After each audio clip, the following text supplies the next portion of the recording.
Hello and welcome back to Unplayable, your favorite show about our favorite games. I'm D House here with Mike, Jay, and Jim. How are we doing, fellas? Great. Sick.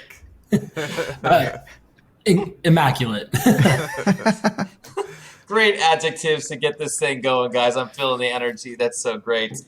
Well, we've got a lot to talk about on this week's episode. We're going to dive right the heck in.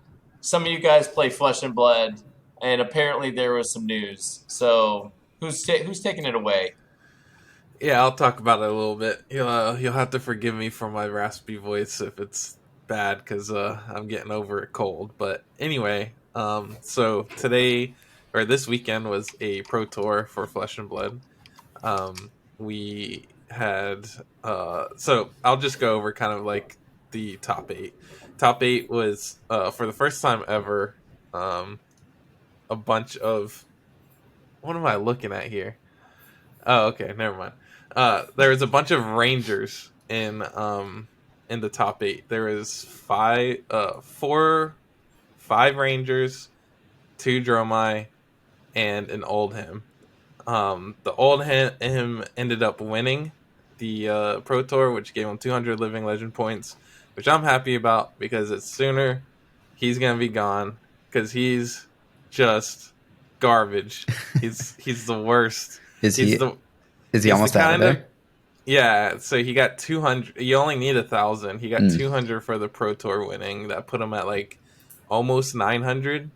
So he only needs a few more like little smaller tier tournaments to push him over, and then he'll be gone. He's just like the ultimate. You can't do what your deck's supposed to do kind of deck, which I hate playing against. So that's that. And then we did get some. Oh, and then there was a calling, and Dash ended up winning that, which was kind of crazy. But we won't get too much into strategy of Flesh and Blood because that's not what we're talking about today. We did get a couple of spoilers and some news. So there's a new Shadow Runeblade coming out called Vincent. We don't know anything about the her ability, and then we do know there's going to be a new Prism for Blitz and a separate new Prism for CC. So they're coming out with two new versions of Prism, Interesting. which is pretty cool. The Prism for Blitz is only 16 health, which makes you think she's going to be like insane, have a really good ability. We don't know anything about the CC Prism that's coming out, but I'm excited to find out. And then we did get our first spoiler of the set, I guess, in the version of a new Archangel of War light ally. Oh, that's interesting. It's not even light illusionist. So technically, uh, what's his name can play this? The warrior. Bolton can actually play this card. Would it maybe say like illusionist invocation on the other side though? I don't think so. Maybe. Maybe I need to don't- look at the dragons. Yeah, I don't remember how the dragons are templated, but I think they just say dragon ally, don't they? maybe. I was gonna ask. I'm just curious. Like they're making two new versions of Prism. Mhm. Like, why are they making a completely new Shadow Runeblade rather than just like a different version of Chain? Is it like story related? I do not know. They do a lot of story stuff. They haven't announced the story of Dusk Till Dawn yet, Mhm. so we don't know. We also don't know they might make so the new Shadow Runeblade, that card that got spoiled was 20 health, so that's a Blitz Mm. Shadow Runeblade. They Mhm. may come out with the CC new version of Chain. I don't know. We'll see. Gotcha. They might have said Chain's too broken. We don't want another version of him. I don't know. But it'll be interesting to see. I do. Now that you're mentioning it, I think it just says Draconic Dragon Ally on the other side, so that would make sense. But I'll have to go look real quick and see. But that's pretty much all the Flesh and Blood news, unless you have anything to add, Jim. Nope, nothing really. Just the light versus shadow coming back into play was kind of the only like new update, I guess, that we're ready for. I was stoked about a lot of Rangers being represented since I was a avid Lexi player, and so was David. There was 4 Lexis and 1 Azalea in top 8, which is awesome. Nice. I was way ahead of my time. All right. All right. What's next? Well, Mike went to the Marvel Champions slide, so I guess we're talking Marvel Champions. So FFG announced a new pack, Psylocke hero pack. Again, if you don't play Marvel Champions, one of the cool things is you can literally just go buy a hero pack. It's a 40 card deck with some extra cards that you can just play it out of the box. And so they announced Psylocke, building on like the X-Force theme, which is kind of cool. And you can see some of her cards there. I'm not going to get into any of it. The other cool thing that I discovered this week, someone in kind of passion project created a website called, I'm going to read it off. It's card-table.app, and it's a way to play Marvel Champions in your web browser. And all of the scenarios and villains are coded in, so you can basically play it anytime you want. Sit in a coffee shop, whatever. You've always been able to play Marvel Champions on like TTS and stuff, but I think just being able to play on a laptop. I tried it out. It's pretty easy to navigate. It's not scripted or anything, but it definitely was like, oh, this is kind of nice to be able to just like when I'm traveling and I don't have cards with me or whatever, and I just have my laptop. Like this is an easy way to like play games. So I thought that was cool for the Marvel Champions fans. Sounds cool. Yeah. Do you know like what Psylocke's sort of like shtick is? Yeah, so she's got these like psi energy knives and katanas. Katana and a knife. Yeah. So basically she's kind of like flipping her like energy weapons back and forth, and they have different stats attached to them, and then her cards do different things based on like if you have the psi knife out or the psi katana out, they do different things while you're attacking. So okay. Yeah. Interesting. Nothing too monumental, I don't think. I'm always excited about more Marvel Champions, especially since they took what feels like it's going to be a several-month hiatus from releasing content. So I'm here for it. I still enjoy Marvel Champions. Yeah. Also, real quick, I did check. The dragons do say Draconic Illusionist on both sides. Oh, interesting. Specifically. Ooh. And looking at the Archangel that was from Dynasty, both sides say Light Illusionist. Interesting. So, okay. That angel can be played in Bolton. That's cool. Bolton's going to be OP. Let's go. That's very cool. All right, next up in our news, we've got some KeyForge news, which I'm way more excited about. So at GAMA, KeyForge, basically Ghost Galaxy was there, and they had a little sheet for retailers. A couple of things we learned was that there's going to be like league play kits that are going to be given to retailers this fall, so they'll be able to support league play, because in July there will be a retail release of Winds of Exchange, or at least that's their target date. So stores will actually be able to like stock KeyForge again starting in July, and then in the fall they can support league play store championships in 2024. They also had a little thing that said if you buy 6 boxes, like 1 case of Winds of Exchange, you get a free box of Unchained, which is when the way they take all the rules off of KeyForge, and there's a bunch of nonsense, and all the sets are combined, and it's absolutely like just completely unbalanced craziness, which is really fun. Yeah, that sounds awesome. I'm excited to get those decks more than anything. Yeah, I don't remember if we said this in the last cast, but that we learned the news that we'll get them at the end of May, or they're shipping at the end of May. Nice. I don't think we mentioned that, but okay, that's pretty soon, actually. Oh yeah, it's like 4 weeks. And not so basically this month, and then in addition, I learned, because I emboldened ask on Discord to like people who work at the company, learned that the like the Master Vault where you like scan in your decks will actually be compatible with Winds of Exchange once we get our decks. Which might not seem like a big deal, but if we can do Master Vault, that means we can get decks into decks of KeyForge. It also means like the Crucible Online, which is how we play KeyForge online in web browsers, is all possible. So being able to play those new decks online, I think, is a really important piece of like the KeyForge future, in addition to being at Gen Con and all the things coming. So all good news. Sweet.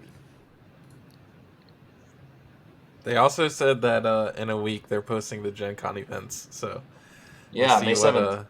what exists for all of the games we play. Yeah, I'm very excited to see what kind of shenanigans we can get up to. Yeah, Flesh and Uh-huh. Blood hasn't previously ever done anything at Gen Con, Mhm. but I think so. There's another game that's a Disney game that's called gosh, I can't remember the name of it. It's like a battle arena game. And I know they're doing some kind of tournament there. I was thinking about playing in because it's like a 10K tournament and like no one plays. So it's like, let's just go win 10K real quick. Easy. Easy. Sorcerer's Arena, that's what it's called. A quick 10K. Got it. Yeah. It's just like a little skirmish game, like Unmatched or something, but it's all Disney characters. Oh, I've Like seen Moana that. and stuff. I've seen that. Yeah. Mm. Nice. Is it fun? I haven't played it. Okay. My friend, some of my friends, he's like the world champion for Versus system. He plays like Flesh and Blood, and he played a lot of KeyForge when it was out. He topped at several like Vault tours and stuff. He plays it, and he's actually a playtester for it. But he plays it, and he went to a tournament in Orlando a few weeks ago and won. So he's probably gonna play at the Gen Con one. He said he would, if I wanted to try it, he would get me ready. Nice. It's awesome. That's great. Well, anything else in like news, or should we just get into Lorcana stuff from GAMA? Yeah, let's just get into Let's jump in. Lorcana stuff. I think that's what we're all most excited about right now. So 100%. let's do it. Yeah, I've been playing a little bit of Disney Lorcana. How about you guys? Oh, just a yeah. little. That's all I've been playing. Yeah. If for some reason you just listen to this on Spotify or Apple Podcasts, you should definitely check out our YouTube channel where we've been posting lots of gameplay videos. And our Discord's been blowing up from that stuff. We have a lot of people finding our Discord channel. You should definitely join us in there. Lots of good Lorcana discussion happening in there. But the cool thing is at GAMA, we got a ton of new spoilers that really opened up the gameplay because we've just been learning mechanics at this point, but now we're actually getting to like the point where we can make at least a few decisions in deck building. It's not completely limited, but it's still pretty limited. But we'll just kind of get into that. So the first spoiler we have is an Amber spoiler, Ariel, 4 cost with Flourish. 3 strength for willpower. Storyborn hero princess. Princess is an important keyword right now. 2 pips of lore, and then an ability that says voiceless. This character can't exert to sing songs. It's thematic, everybody. It is thematic. That's about the extent of how good this card is. Yeah, is how thematic it is. I would agree. I should have said her subtitle or her like second title is On Human Legs. Of course. And then the flavor text is just ... Okay, that's actually hilarious. That's funny. I do like that. Yeah, but this card I think is fine. It's too high of a cost for its stats. And we're not talking strategy yet, but like we kind of come to an agreement that just because your lore value is higher doesn't actually mean you're worth the cost. At least that's what it feels like at the moment. Yeah, that was one of the conclusions that Jay and I came to after playing a lot of games. Is I'd rather have this as a 4 cost 5/5 with no lore than a 4 cost 3/4 with 2 lore.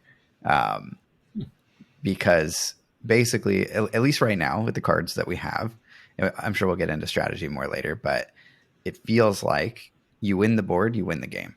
And so it doesn't matter how much lore each of your characters has, because at a certain point in the game, you're going to be able to, win through attrition regardless. So that's sort of what it felt like to us. I'm sure that there maybe are some other decks out there that can just like quest fast enough to make it work, but I don't know.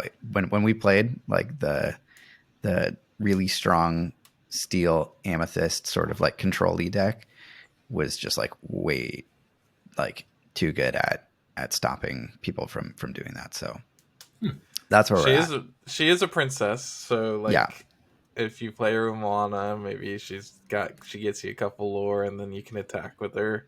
Yeah. Maybe stay alive since she has four willpower. So I mean, maybe there's plays there. Not being able to sing songs is kind of big, especially if you're playing purple and you want to be able to draw 2 cards for free. So that kind of stinks. I don't feel like she's got the stats that warrant having a drawback, in my opinion. So where my brain went was wondering if there's like a bigger costed aerial that was shift. That would make you want to play this lower cost one just so you can shift it in sooner for whatever reason. Yeah, I'd say that's very possible. I also think like right now we have 1 card that keys off of like princesses. There have to be more, right? So it's like maybe that strategy, once the whole card pulls out, is just so good that you just need a critical mass of this sort of like subtype. But I don't know. Yep. Time will tell. I was outside of like princesses and brooms, are that pretty much the only ones that have had that kind of synergy? I think, yeah, I think those are the ones. Oh yeah, villains with Hades. Yeah, yeah, you're right. And musketeers now, which we'll get to later. Sure. Yep. All right, next spoiler is a purple amethyst spoiler, DrFacilier. It's a 2-cost with flourish, 0 strength, 4 willpower, storyborn villain sorcerer with challenger +2 and 1 lore pip. What do we think? I'm a big fan. I like this card. Yeah. Not only thematically, but like a 2-cost that has 4 health feels really good. Definitely. Yeah, I feel like you're never like using this unless you're getting value out of it, and it's pretty easy to get value out of it. Like even if your opponent decides that they sort of like trade back into your 0-4, or you're probably 0-1 or 0-2 now, like you're still getting tempo because they're having to like waste time syncing their card into yours, which already got value. So I like this card a lot. I think it's good. I think, yeah, it's actually one of my favorite purple cards. Weirdly, it's so simple. I really like the design space that they're going with it too. It's like coming out with these 0 power dude that like has challenger. Like, yeah, it's not convoluted, but it's a cool little design space that they decided to explore in the first set, which is fun.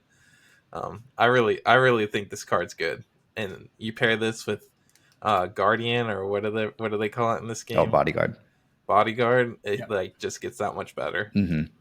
Yeah, I do like the way that like challenger gives them space to mess with stats and try different things. Because he's one way on offense, a different way on defense. I think that's cool. Yeah, absolutely. Yep. All right, next card. I believe the next one is Jafar.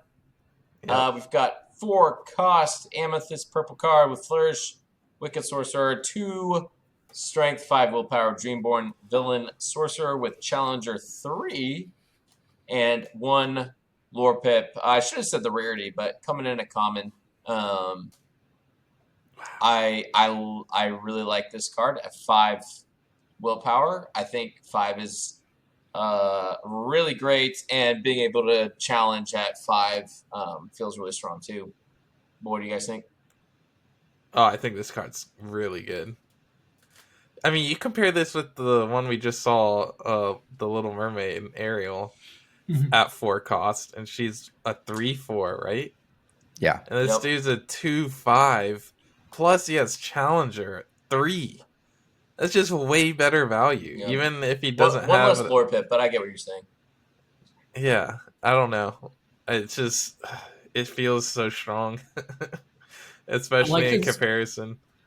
I say like this can pretty much do 2-for-1 trades. Like it's gonna probably trade into a medium cost card, and then when they hit back with their smaller unit, it's probably gonna kill it as well, even just with the 2 like natural attack that it has on there. So I love that it's hitting back as well, even on that like just to clear him kind of thing.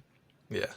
I've noticed in the games that I've played where he is a factor, it like really makes the other person not want to exert their cards because he has such easy trades into like everything that's been revealed so far.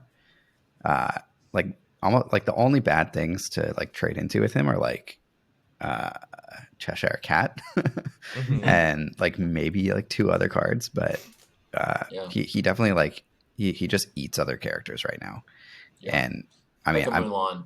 Yeah, exactly, and sticks around, which is nuts. So there's a little bit like baby Captain Hook, where you're fine to just leave him standing because you're like, okay, if you go ahead and exert, and then I'll put my 1 cost with 3 power because of Challenger into it. It's like, well, go ahead and do your thing with Mulan. I'll just wreck with Jafar, and Jafar will still be alive because of that point. So he feels similar to me as the 1 cost Captain Hook, which I think is one of the best cards in the game. Just at a little bit higher cost points. I think it is probably a little less good than the Captain Hook because the Captain Hook like trades into so many things and like. Yeah, it's a crazy card for a 1 cost. But this, I think, does a lot of similar things, and I really like it. Yeah. Jafar. Yeah. All right, next up, I think we got Maleficent. Is another purple amethyst card, 3 cost with flourish, only 2 power and 2 willpower, storyborn villain sorcerer with 1 lord pip.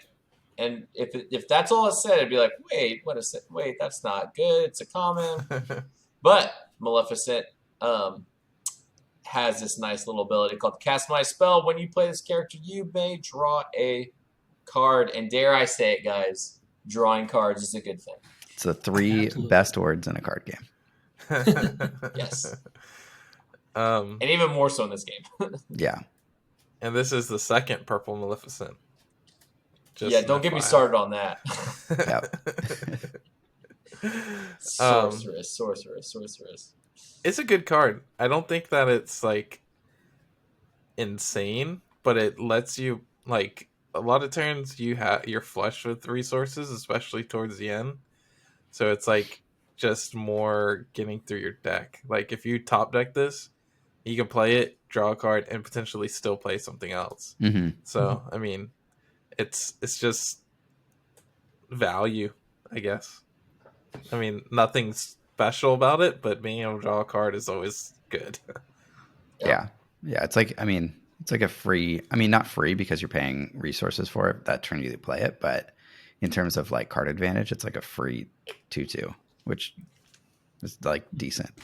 Like the other thing is that it can exert to sing the next card.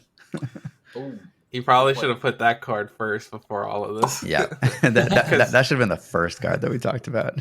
Yeah, but we can talk about it now unless somebody else has something to say about this. I would say just the last piece I had on here was just it seems like the creators of the game have valued drawing a card as 2 resources. I mean, the 2/2 stat line with 1 is the generic 1 cost unit. Very true. At least we kind of know like what they're valuing card draw to be at this point. That's a really good point. I think this card flips that on its head. So now they value it as using a 3 cost character. It's either 1.5 resources or it's free. That's where this is nuts. David, you want to read this one off? Yep, we've got a song, everybody. Friends on the Other Side costs 3 with flourish. So obviously a character with 3 or more can exert to sing it for free. And it just says draw 2 cards.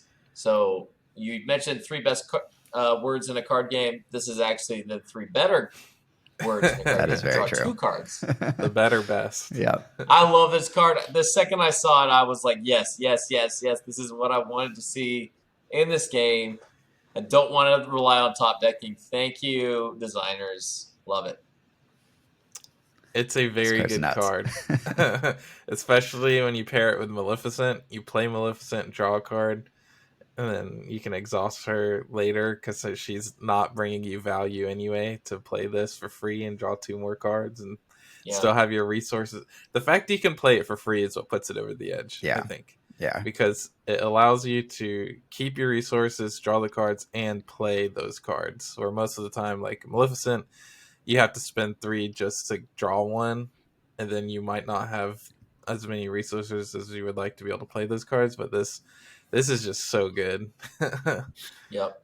Yeah. I do think the keyword is later. You just a rules clarification for the new players. You can't exert a character you just played on the turn.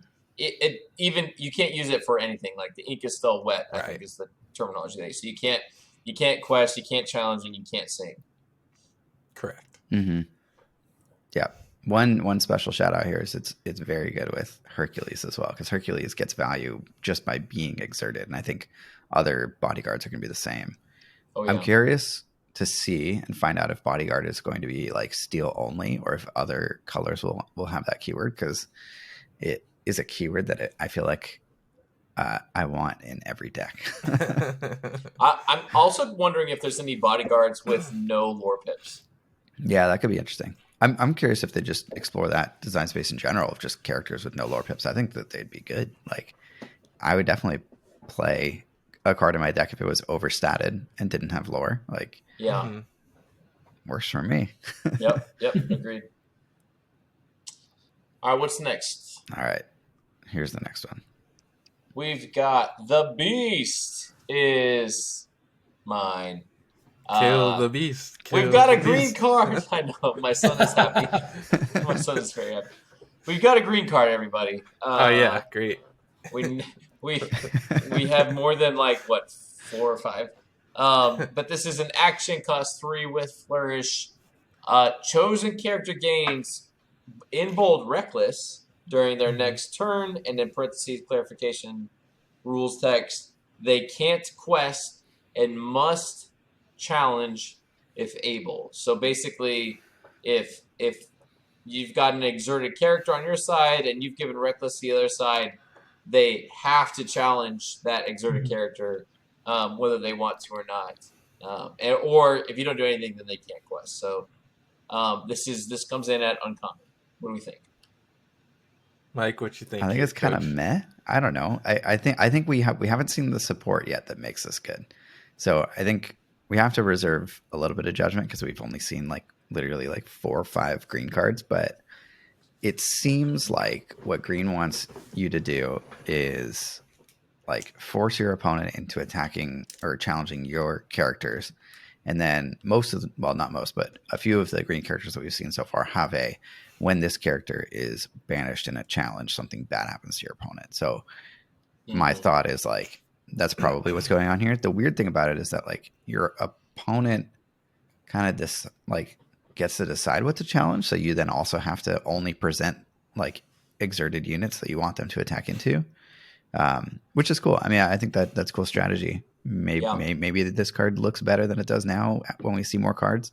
I'm just comparing the cost and comparing this card to the previous one at the same cost. I would rather play 10 friends on the other side than any of these. But I mean, even comparing this to Smash, I'm trying to evaluate, if one is sort of better than the other. I know that maybe this is more nuanced, maybe this is more situationally better. But I think, most of the time you're happy dealing 3 damage to something. I don't know. I don't know if this sort of feels the same. So yeah, to be fair, we can't compare it directly to Smash because it might be that you don't want to run Steel, so you can't. Yeah. It's not a 1-for-1 trade Very necessarily. true. But we played a couple games. I think that will be on YouTube, and every time I had the opportunity to play this, I ended up inking it. You never, because I was well, maybe Lady Tremaine is trying to get this from the discard, and then you're trying to do this thing where they're challenging your Cheshire Cat, and then you're banishing these guys, and so it's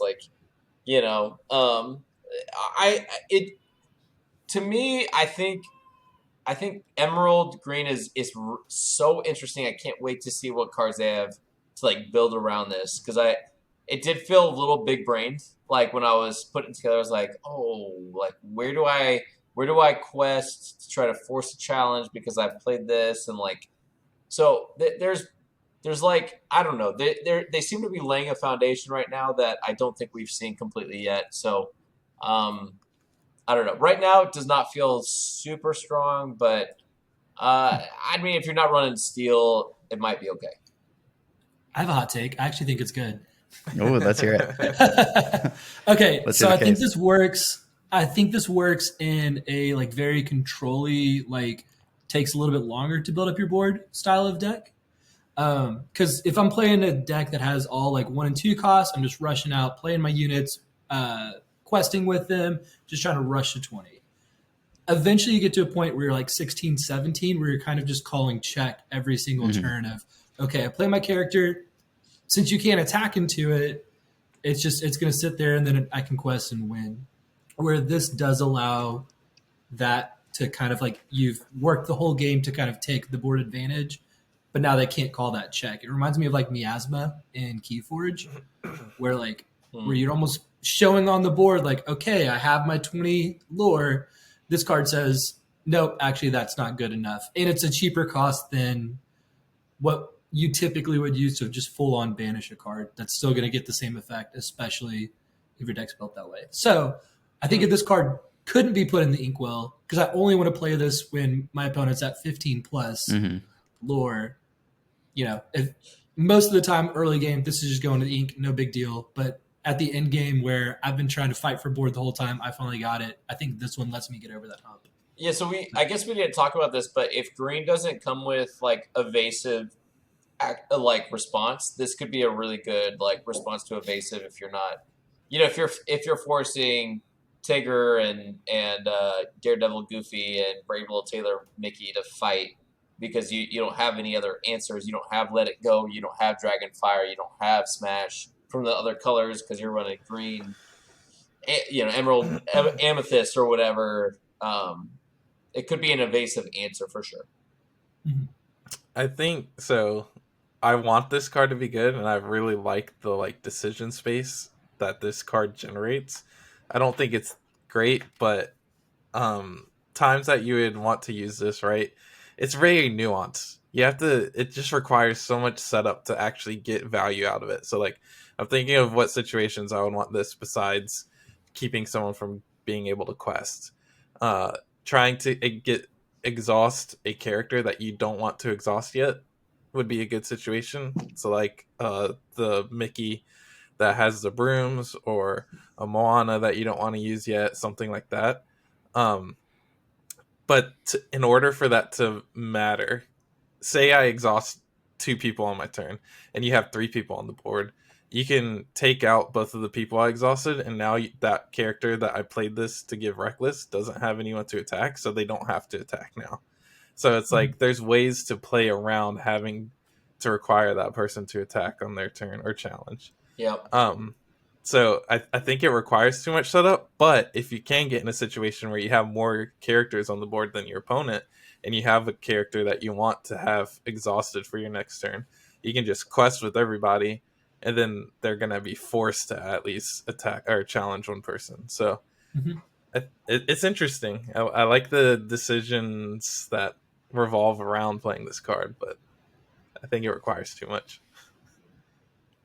Yeah, I think we'll find out when we have more cards for sure. Yeah, give us more Emerald. Yes, please. All right, our next card. Mike, would you like to sing this to our audience, please? Nope. It's another song, guys. Be our guest. Iconic. Also, we should have noted the images we're getting are like foil versions of these cards, because we actually saw foil versions of this at GAMA, which is really cool to see. They look sick. Yeah. So I'm excited to hold shiny cards in these packs when they come out. Be our guest. It's amber yellow 2 costs with flourish action song. So obviously a character with 2 costs or more can exert to sing the song for free.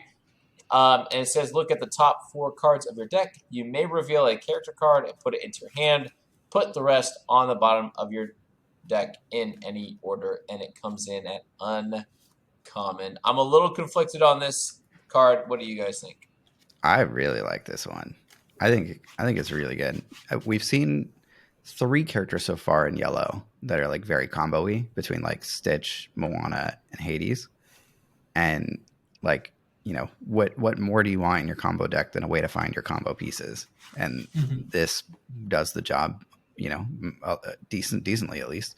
I feel like, like there's the small chance that you don't reveal a character in those top 4 cards, but I feel like if you build your deck correctly, that like it's such a low chance of that happening that I think it's not as much of a downside as one might think.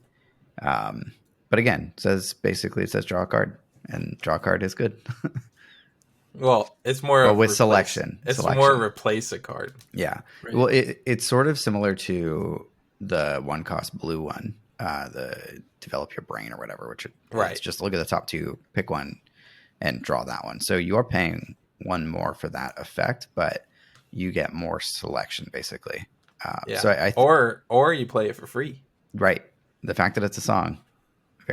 Songs are good. I don't know. I think it's really good. I think like this will go in lots of Amber decks. Yeah, I think Amber deck, I've said it from the beginning, are the combo decks. And this just keeps that going. Like this helps with that combo. Getting those combo pieces, like you said. Yeah. I think it's a good card. David, we haven't seen a ton of action cards. And some of them are kind of bad, or like non-character cards, I should say. And this one feels like it's pretty good compared to some of the non-character cards that we've seen.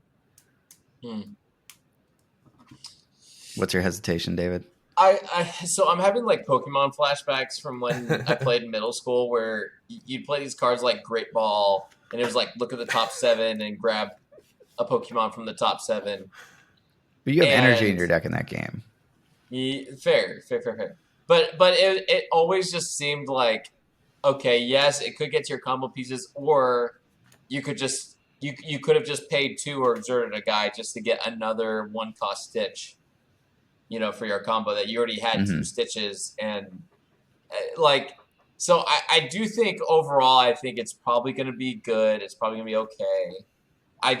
These kinds of cards that are like have a limited scope, and can whiff even if the probability is very low.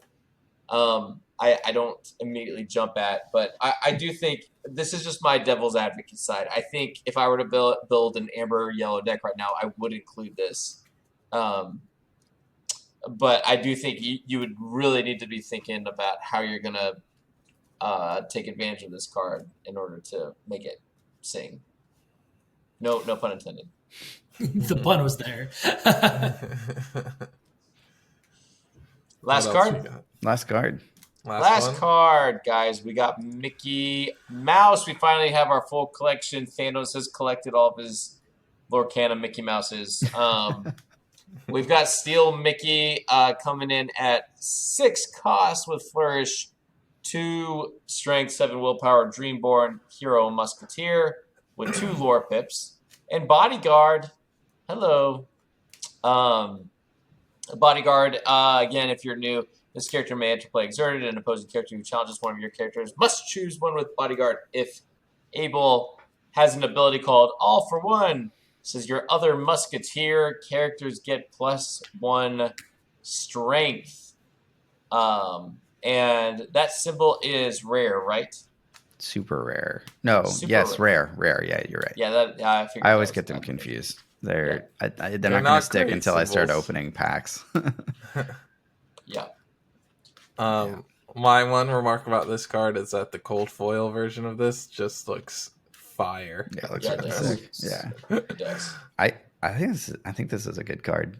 I think it's fantastic. 7 health is a lot, and if you can set it up where you have multiple Musketeer characters, like all you need is 1 or 2, and this trades with a lot of things. So I'm a fan for sure. 6 feels like a lot, I will say, in this game. Like I find myself in sort of the later games that I've played not purposefully going past like 5 or 6 ink. But this feels pretty worth it. Like comparing this to another 6 cost like Robin Hood, I think I'd rather have this. You have the potential to have, the same strength, but you have, 3 more willpower, which is really good. And I don't know. When I've played Robin Hood, he doesn't seem that exciting, but this does. Just more bodyguard is awesome. Mm-hmm. Yeah. for in my opinion, like I play this, regardless how good this character was, I would play him just for the bodyguard. I think he's great. Good. Bodyguard's good. I think he's good. Having 7 health is nothing to snuff at.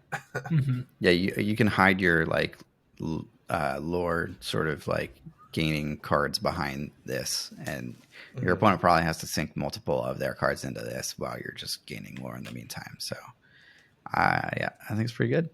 I don't see why you ever play Gantu over this character. Like this immediately replaced Gantu. Yeah. Gantu. I'm actually like really surprised that he's a legendary now that I've like seen the rest of the card pool. Because he doesn't seem very good at all. And if anybody disagrees, I would love to hear the reasoning. But he seems like not worth 8. It's the fact that he costs 8. Like his ability is cool because it counters brooms. It's like you get him out and brooms can no longer challenge. Yeah, they can still quest though, and then you challenge the brooms so that they stop questing, and then like like it's okay. If Gantu was like, if it, instead of challenging said questing, that would be much more interesting. That'd probably be better. Yeah. Like I keep trying in my head. I'm like, what would make what in the card pool would make Gantu feel better? Like, what could they release that all of a sudden I'm like, oh, wait, that actually makes Gantu good? And like, I have not figured it out in my head. So. But I was thinking, like, if they just switch that wording from challenge to quest, then then all of a sudden he's definitely worth it. But maybe that's too good, I don't even think it would be. Like, it's only your 2 or less cost stuff, right? So, yeah, I think I don't know. I feel like that's what it should have been. I love little like tribal qualities like this musketeer thing. Where it's like anytime in future sets when a musketeer card comes out, we go, oh, Steel Mickey. Like, can we abuse Steel Mickey? Like it's just, I love stuff like that. So I see stuff like that and I go, oh, this gets me excited about even the future of the game. Yeah, I'd be shocked if this doesn't come with like a Donald and Goofy musketeer in the first. Oh, it does for sure. So that's where this already has like. With that synergy going on, just as a standalone 6 cost that doesn't even need the extra like combo pieces to feel good. I'm just like, yeah, this one seems sweet. Well, and imagine like each of those musketeers are probably going to have your other musketeer characters get +1 something. Right. So maybe one of them is nuts. +1 willpower. One of those +1 lore. Like that's kind of what I'm thinking. I could definitely see that. Right. Like, and then all of a sudden these get insane. So do we think that they're all going to be in steel? They probably would be, right? So you can play them all together. Like all the what? Bodyguard? Think. No, all the musketeers. All the musketeers. Yeah, I would guess they would all be. I hope not. I hope they just spread them out in all the colors. Well, like swords are made out of steel. And they all have swords. All right, so somebody go look through the card pool and see if there's a sword in any other card. If there's a sword in any other color, let us know. I'm pretty sure like Aladdin has a sword and Mulan has a sword. Probably. That's fun. That's great.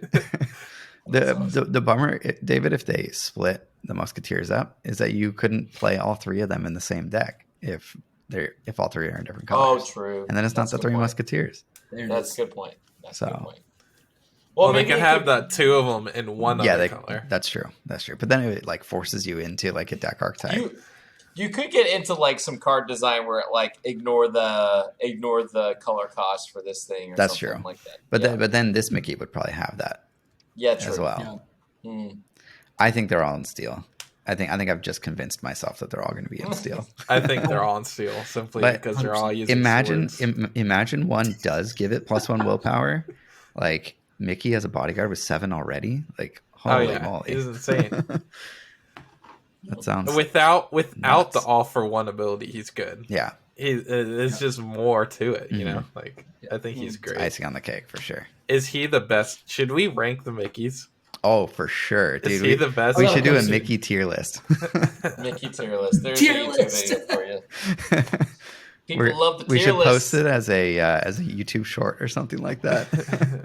He would We'll post it on our non-existent TikTok account. We would 100% have disagreements because I think Amethyst Mickey. Yeah, you think it's trash. Hey, save it for the tier list. Oh, that's so wrong. Are you kidding me? See, this content Stay is tuned. already golden. So speaking of, kind of, maybe we can wrap up this whole podcast and this whole Lorcana segment of like, now we've played a lot of games now. How has your opinion changed of the game, strategy, anything that like in particular that you of note that you're like, this is something I'm learning about Lorcana right now that I'm just going to drop out into the internet. I think my one big takeaway still is just like win the board, win the game. And I know that very well could just be where we're at in terms of the cards that are released. Like all we need is like one or two like board wipes, and that's no longer true. Because then, you know, somebody can actually come back from being behind. Right now it feels very snowbally and like very punishing if you get behind on the board. It feels almost impossible to come back. You have to have some like really crazy stuff line up to where you're like making really good trades and you somehow get to run your opponent out of resources even though they have more than you. So I think in general, like having characters that have good stats in terms of strength and willpower, I think right now are better than lore. So it's like at the beginning or like, you know, a couple weeks ago, I wasn't super keen on the wardrobe, which is just a vanilla 3-cost 3/4 with 1 lore.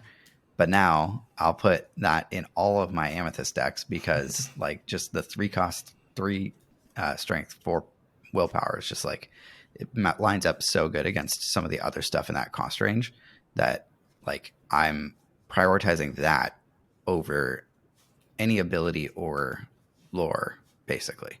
That's kind of where I'm at right now. That might change next week, but yeah.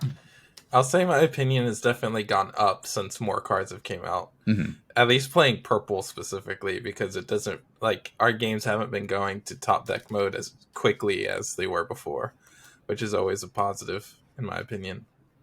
Other than that, I think the system feels good. It feels clean.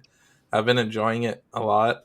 They're really like I don't like when card games, the first set is just super vanilla and there's nothing interesting. I feel like they're flexing and showing some of their design space and design muscles that they have by including so much variant or like variety in the abilities and card designs and just even the first set. And I mean, they have a ton of different keywords already, and all the characters out the gate have subtypes and types, and they have like synergies within those types. So I enjoy it. What about you, Jim and David? It's funny to me that you just described all of those things, which to me, I'm like, whoa, that's so much to try to keep up with. And the whole like initial appeal of this game was how simple it should be. And I think both still hold true, which I think is cool. That the like people who want to super strategize and get into that and like really min max can really look into all those pieces, but you don't have to, and can still like operate in the game. Mm-hmm. I think because we played so much KeyForge where fighting on the board just actively felt bad. I think trying to break myself out of that mindset that fighting is good, challenging is good. I think has been the most interesting piece to try to completely rewire the way I'm thinking about card games there. Yeah, it feels way different from KeyForge, I will say, just in terms of how it plays. I don't know if, I mean, David, you've played a lot more KeyForge than I have, and Jim, I'm sure you have as well. How do you feel about the difference between the two? I would compare this one more to Hearthstone than I would KeyForge with the like battle lines system of, it's like fighting in that game isn't feel bad, like going after your opponent's creatures rather than their like health total. Mm-hmm. Because again, you're trying to get that net advantage, win the board, win the game kind of idea where KeyForge is like you're only fighting because that thing that they have in front of you just is like, all right, fine, I'll do it, but it doesn't feel good doing it. Where like you just said earlier, you would take high stats, no lore character in a heartbeat because it's just so powerful right now. But yeah, I'm interested to see how when the rest of the card pool kind of fleshes out, just kind of like what that looks like. Yeah, I think you know, in KeyForge you have cards like I'll use a card for example like Implosion, which gives you an Amber Pip, which would be like a lore pip in this game, except just gives it to you. And it says destroy an enemy creature and destroy one of your creatures. So you basically like just trade straight up. So those kind of cards are so normal that it's like, oh yeah, I'll just destroy that thing and I'll destroy my thing. So fighting, it's like you have enough of those things. Like fighting doesn't feel that important because you have so many other cards that do it. Whereas like in Lorcana, it's like, okay, do I have Let It Go, Dragonfire, Smash, Fire the Cannons in our revealed, you know, card spoilers right now? And if you don't, it's like, well, I better be ready to fight. So it does feel way different. And maybe some of my early games I need to fight more than I am because I'm expecting I'll figure it out eventually where it's like, I might probably need to be more aggressive or like make sure that I don't quest with my baby hook because I need baby hook to do some fighting. Yeah. So I would say overall, I do think the more the cards are revealed, the more intricate this game gets where it's like still simple to play, but strategy wise, I'm in a lot of KeyForge discords and like people are like, it seems too simple when I look at it. I'm like, you just have to play it. Like try to build a deck and start playing because it is simple. Like that is the good thing. That's a feature, not a bug for sure. Yes, and it's like it doesn't have the depth of KeyForge. I'm like, it does. It just requires a different part of your brain, and I don't know. Sometimes card players can get tribal and be like, my thing is the only thing, and it's like both things can be good, guys, for different reasons. Yeah, but that's a topic for another day. But I'm really enjoying what I'm seeing so far, and it's still crazy that we only have 74 of the 204 cards revealed, and we're still talking this much about the game. I can't wait to see the rest of the card pool. So far, without there being any crazy, like Hearthstone has some like crazy combos that just like get out of hand. Without Lorcana having cards like that or board wipes and stuff, it very much feels like a game of chess where it's set up, and then it's just a cascade of taking each other's pieces until someone has no more moves and they have a couple more pieces than you, and you're just like using your king running around trying to avoid them. It feels very much like that, in my opinion, in some of the games that I've played. And that one wrong move, that one wrong setup can like really tank the game for you. It feels like. Yeah, definitely. In my opinion. Yeah, you're going along, you're playing a game, and all of a sudden somebody quests with their one cost Captain Hook instead of holding it back, and it just snowballs you into Who would victory. do that, Mike? That's crazy. I'm not quite sure. I mean, but to be okay, like totally transparent. So I'm sure sometime this game will come up, but there is a game where literally I do exactly that. If I had held Hook back and not quested, it probably would have changed the result of the game. Like one decision. Well, I can't say probably. I don't know. I'd have to go back. But, like, it was literally that important of a decision where I was like, oh, the cascading domino effect of this one decision I made. Yeah, it, like, allows the snowball to, like, start, basically. Yep. Yeah. It's interesting, Jay, that you bring up that it's sort of chess-like, because I typically don't like games that are like that. But I think that there's enough variance in, like, Lorcana that that I do actually like it. And maybe that's the thing that I really don't like about chess is just the fact that everything is on the board. Like there is a known best play at all times.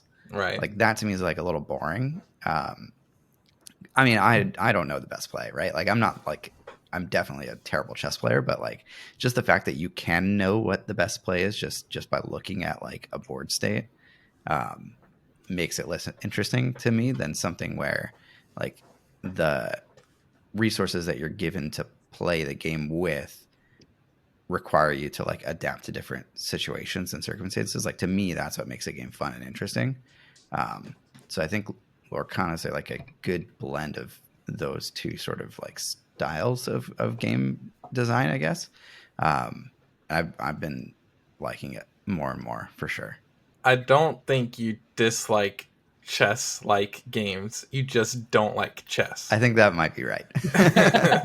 Because Destiny very much had a chess-like feel because you're going back and forth every single action. That's very true. So I think you like that flow of a game where it's very tactical and very reactionary. You just don't like chess. Yeah. I think I've learned now that I think I just don't like open information games. Yeah. That's good. I like that. Well, that feels like a good place to end this episode of Unplayable. Make sure to follow on YouTube if you're not. Give us a like and a sub. That'd be awesome. And share with your friends. Follow join us Discord. And Discord. Yeah, join the Discord. Yeah. Pop on in. There's like, we're at the point now where like, if I don't check the Discord for an hour, there's so much conversation that's happened that I have to like scroll back and it's actually insane. Yeah, it's super fun. I love that is happening because that's one of our sort of goals is to, create a community that enjoys games in the same way that we do. Not taking them too seriously, not being too sweaty, and just kind of having fun with it. Yeah. So and if that's you, Lorcana, but if that's like you, join. Lots of games. Yeah. Yeah. Mm-hmm. Yeah. Oh yeah, we've been getting tons of people that are like linking up to play TTS games and stuff, which is cool. Yeah, and there will maybe be a TTS tutorial out by the time this is up, so check that out. If you've never played on Tabletop Simulator, it's pretty easy. There you go. My dog keeps popping his head into the cast as if he wants to say hello. Well, that'll do it, guys. Thanks so much for tuning in to Unplayable, your favorite content about our favorite games. See you next time. Bye. Bye-bye. Bye.